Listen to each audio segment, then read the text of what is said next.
Welcome to our deep dive today. We're going to be talking about something I know a lot of you are interested in, managing and potentially reversing type 2 diabetes. We have a leading researcher in dietary guidelines and chronic disease. They spent over 20 years trying to understand this subject. It's great to be here. So let's just get right to it. Is there a credible research-backed path to actually reversing type 2 diabetes? And we're not talking about just sort of, managing symptoms. We're talking about like a full-on turnaround. Yeah. The research is incredibly promising. What's really fascinating is that, we're seeing this potential to reverse these chronic diseases. And we're not talking about years of slow progress. We're talking about a timeline that might surprise you, as little as 10 10 weeks. weeks, that's like a school semester. Yeah. I mean, if that's possible, that really speaks to people's need for fast and effective solutions.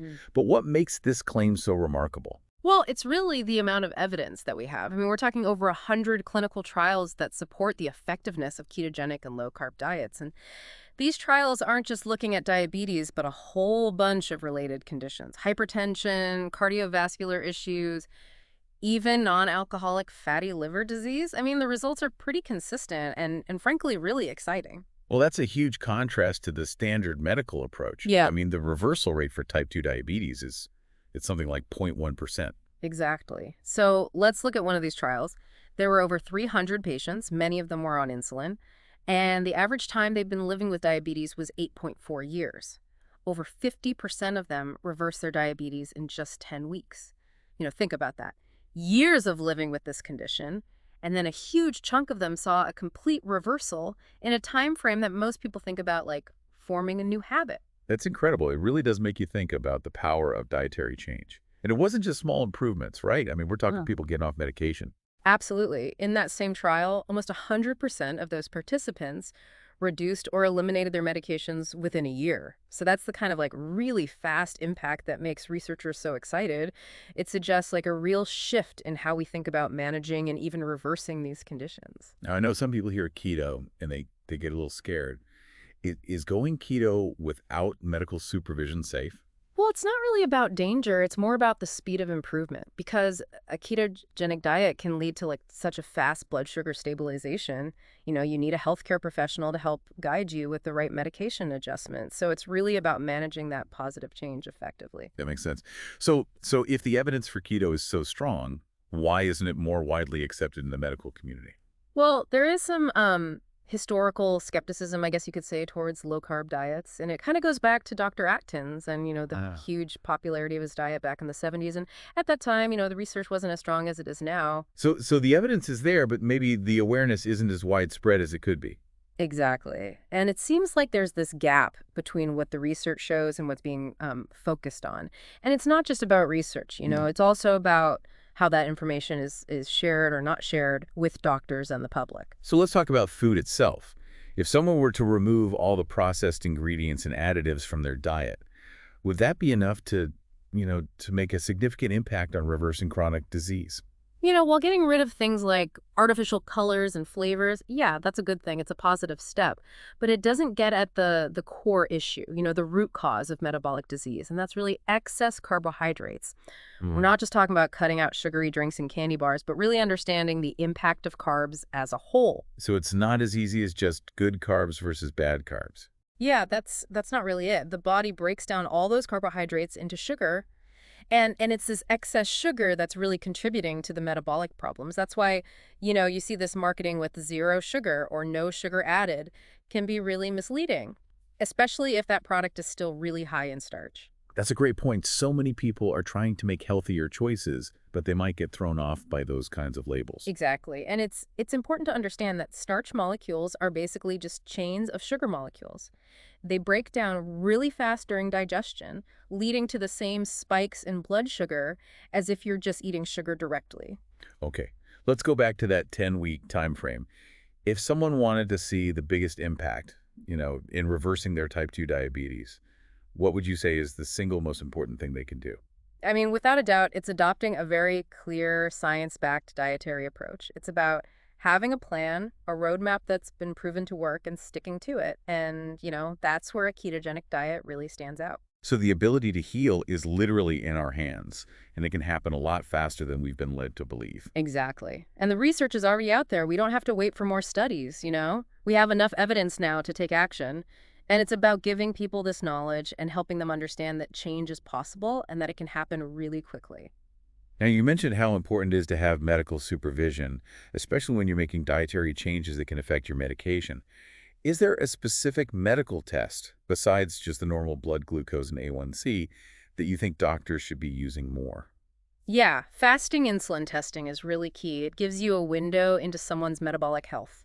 And it can even detect, problems with your metabolism decades before a type 2 diabetes diagnosis. So even for someone who's young and healthy, this test could be a good baseline. Absolutely. The earlier we can catch these things, the better we can prevent or reverse these chronic diseases. Unfortunately, though, it seems like there's a disconnect between what we know about these dietary interventions like keto and what's being taught in medical schools. It's almost as if we're stuck in this old way of thinking when the science is clearly pointing us in a new direction. That's a great way to put it. It's time to close that gap and bring medical education up to speed with the latest research on nutrition and how it affects chronic disease. I completely agree. So for someone listening who's ready to embrace this new direction, what are some practical steps they can take to start putting these principles into practice in their own lives? Well, I think the first step is really understanding the fundamentals of a ketogenic diet. And it's all about, reducing your intake of carbohydrates and upping your consumption of healthy fats. So we're talking about things like avocados, nuts, seeds, olive oil, fatty fish, that kind of thing. Exactly. And of course, lots of those non-starchy vegetables. It's not about depriving yourself. It's about, making smart choices, choosing foods that are going to nourish your body and help it function at its best. And what about protein? Where does that fit in? Oh, yeah. Protein's super important for, building and repairing tissues, so it's definitely a key part of a ketogenic diet. But it's important not to go overboard. Too much protein can actually knock you out of ketosis. So it's all about balance. Exactly, yeah. Finding that right balance. And that balance is going to be a little bit different for everybody. It's important to listen to your body and to work with a healthcare professional who really gets, the ins and outs of a ketogenic diet. Now, I know people tend to think of keto as being really restrictive, but there are actually a ton of really tasty and satisfying foods you can enjoy, right? Oh, absolutely. I mean, there are so many creative ways to incorporate these keto-friendly ingredients into your meals. Like, you can make amazing keto pizzas using almond flour crust, or satisfy your sweet tooth with keto-friendly desserts made with, almond flour, coconut flour, and those sugar-free sweeteners. And there are tons of great resources out there online, cookbooks, all that kind of stuff to help people get started. Definitely. I mean, there's this whole thriving keto community out there that's incredibly supportive and full of, just incredible recipes and tips. Now, for someone who's maybe been living with type 2 diabetes for a while, and they might be feeling, kind of overwhelmed by the thought of making such a big change, what would you say to encourage them? I would say it's never too late to start taking back control of your health. And while it might feel, a little daunting at first, remember that even those small changes can make a really big difference. Start by, gradually cutting back on those carbs and see how your body responds. You might be surprised how quickly you start feeling better. And don't be afraid to ask for help. There's so many resources out there, including healthcare professionals who really specialize in these ketogenic diets. Exactly. You don't have to do it alone. There's a whole community of people out there ready to support you every step of the way. Speaking of journeys, let's talk about the 3 specific ketogenic diets recommended for type 2 diabetic patients. Can you give us a little rundown on those? Sure. So you've got the standard ketogenic diet, or SKD, which is the most common one. And that involves limiting your carbs to about, 20 to 50 grams per day. And then there's the cyclical ketogenic diet, CKD. And that one includes periods of higher carb intake, like, maybe on the weekends to help replenish your glycogen stores and support those tough workouts. And then finally, you've got the targeted ketogenic diet, or TKD, which allows for some extra carbs around your workouts to give you that energy boost for physical activity. So choosing the right one really depends on your individual needs and how you live your life. That's really helpful. Having those different options makes it feel, much more approachable. So we've talked a lot about the science and the practical stuff, but I think it's also important to talk about the emotional side of this too. Many people with type 2 diabetes, They might be feeling discouraged or even hopeless. Hmm. What would you say to them? It's completely understandable to feel that way, but I really want to emphasize that there is hope. A type 2 diabetes diagnosis doesn't have to be a life sentence. By, embracing this ketogenic lifestyle and working with the right healthcare providers, you can really reclaim your health and your well-being. It's about empowering yourself to take control. And remember, you are not alone. I mean, millions of people are on this journey with you. There are online communities, support groups, healthcare professionals who understand what you're going through, and they can offer guidance and encouragement. Yeah, absolutely. It's about building that support network that empowers you to really thrive. So we look at the bigger picture. We're talking about a possible paradigm shift in the way we handle chronic disease management.